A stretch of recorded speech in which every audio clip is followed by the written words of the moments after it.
नमस्कार साथियों, मैं दीपू। यूट्यूब चैनल पे आपका स्वागत है। आज हम देखने वाले हैं लाइट के बारे में। लाइट, प्रकाश के बारे में। लाइट,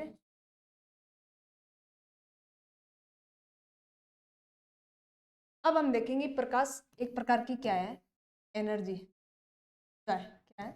एक प्रकार की ऊर्जा है। यानी प्रकाश से हमें क्या मिलती है? ऊर्जा मिलती है। जैसे सौर प्लेटें हैं। सौर प्लेटें किस पे काम करती है?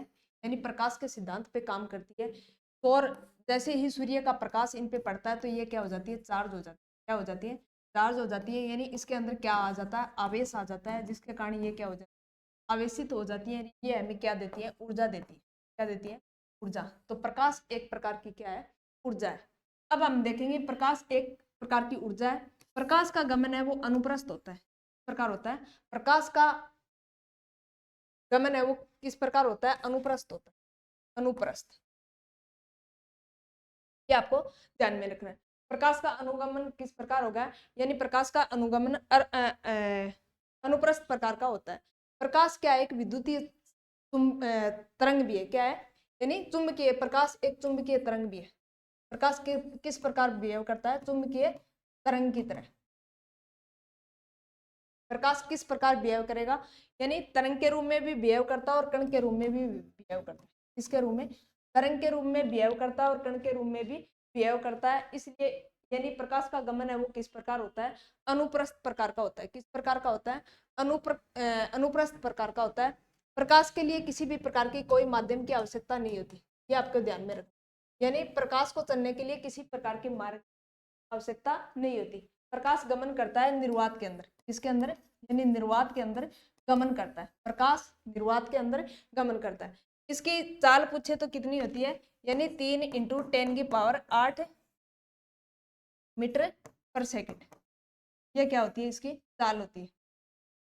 अब हम देखेंगे यानी प्रकाश है वो कण व तरंग के रूप में बिहेव करता है। तो प्रकाश की प्रकृति कहती है कैसी होती है? द्वैत प्रकृति होती है। कैसी होती है प्रकाश की प्रकृति? द्वैत होती है। यानी प्रकाश कण व तरंग दोनों के रूप में बिहेव। अब हम देखेंगे कि यानी तरंग के रूप में कौन कौन सी घटना होती है? आइगन आइगन की थ्योरी। यह भी किस पे निर्भर है? यानी तरंग पे। परावर्तन की घटना भी किस पे है? तरंग पे। अपवर्तन की घटना यह भी किस पे होती है? तरंग के सिद्धांत पे। विवर्तन, ध्रुवण और कौन सा? यानी TRI, पूर्ण आंतरिक परावर्तन। पूर्ण आंतरिक परावर्तन क्या है? परावर्तन, अपवर्तन, विवर्तन, ध्रुवण, आंतरिक, पूर्ण आंतरिक परावर्तन। एक क्या है? प्रकीर्णन। ये सारी घटनाएं किसके अंतर्गत होती है? तरंग के रूप में। अब कण के रूप में, कण यानी कॉम्पटन प्रवाह। क्या है? कण यानी कॉम्पटन प्रवाह। कण की यानी क्या बनता है? प्रतिबिंब बनता है। क्या बनती है? छाया बनती है, शेडो बनता है। क्या बनती है? छाया बनती है। उसके बाद में हम सबसे पहले देखेंगे परावर्तन। परावर्तन क्या है? अब देखो, मान लीजिए कोई वस्तु है, कोई वस्तु किसी पे टकराती है। टकराने के बाद उसी मार्ग में गमन कर गई। जैसे ही कोई वस्तु टकराई, टकराने के बाद उसी मार्ग में क्या हो गई? यानी वापस गमन कर गई। इसका मतलब क्या हो रहा है? रिफ्लेक्शन हो रहा है। क्या हो रहा है? रिफ्लेक्शन हो रहा है। मान लीजिए आप किसी के चांटा लगाते हो, चांटा लगाने के बाद वापस वही चांटा आपके पड़ता है। इसका मतलब कौन सी घटना हो रही है? रिफ्लेक्शन की घटना हो रही है, परावर्तन की घटना।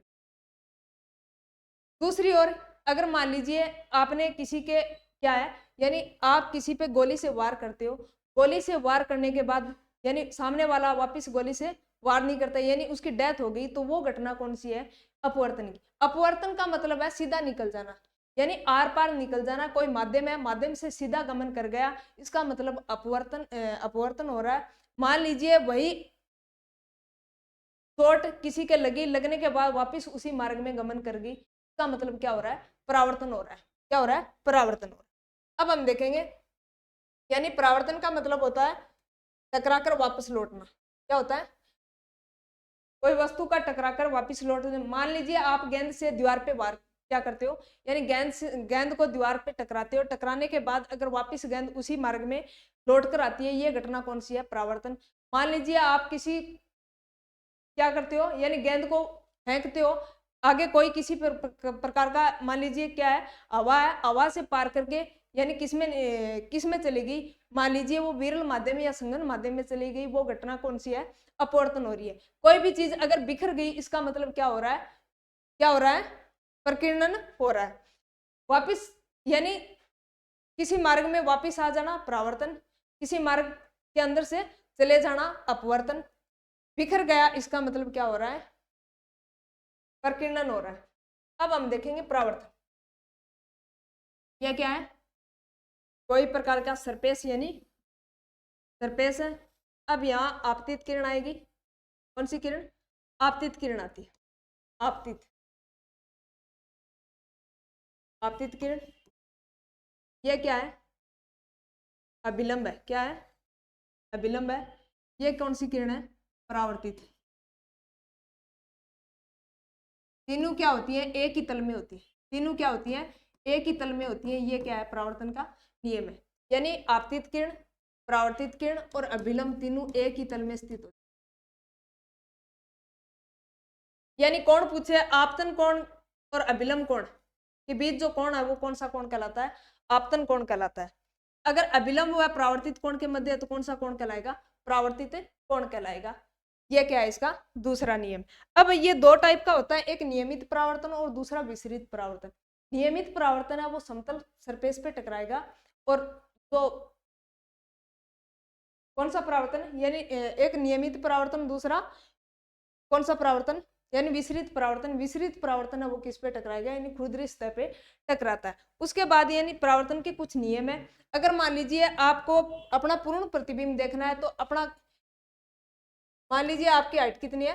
6 फीट है। आपकी हाइट कितनी है? 6 फीट है। 6 फीट हाइट है तो आपको प्रतिबिंब की लंबाई कम से कम कितनी होनी चाहिए? 3 फीट होनी। अपना पूर्ण प्रतिबिंब देखने के लिए अपनी लंबाई का आधा क्या होना चाहिए?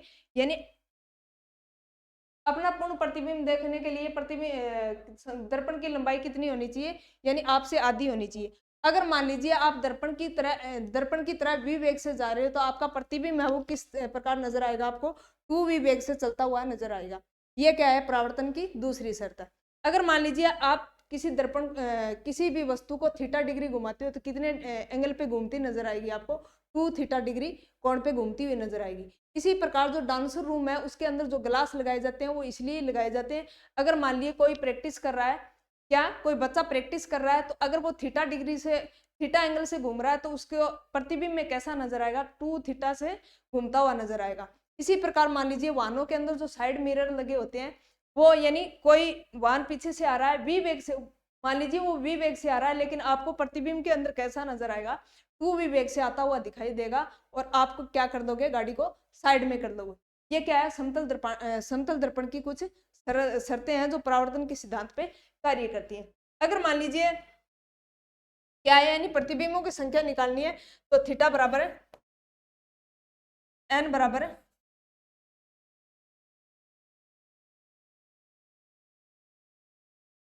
एन बराबर 360 डिग्री थीटा। ये क्या है? इसका सूत्र है। मान लीजिए कोई दर्पण क्या है? 90 डिग्री पे रखा हुआ है। अगर आपको प्रतिबिंब की संख्या पूछे तो कैसे करोगे? 360 बटे 90, बिंदी से बिंदी गई, यानी 9 चौके 36। सम संख्या आ रही है, सम आ रही है, तो क्या कर देंगे? 1 माइनस कर देंगे। क्या कर देंगे? कोई भी मान लीजिए प्रतिबिंबों की संख्या सम संख्या में आ रही है, तो आप 1 कम कर दोगे, तो उसका क्या आ जाएगा? प्रतिबिंब आ जाएगा।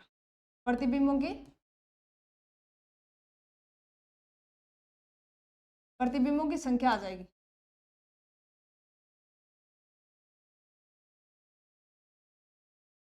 प्रतिबिंबों की संख्या आ जाएगी। अगर मान लीजिए विषम संख्या में मान आ रहा है, तो क्या होगा? यानी विषम संख्या क्या होती है? नो चेंज होती है। क्या होती है? No change.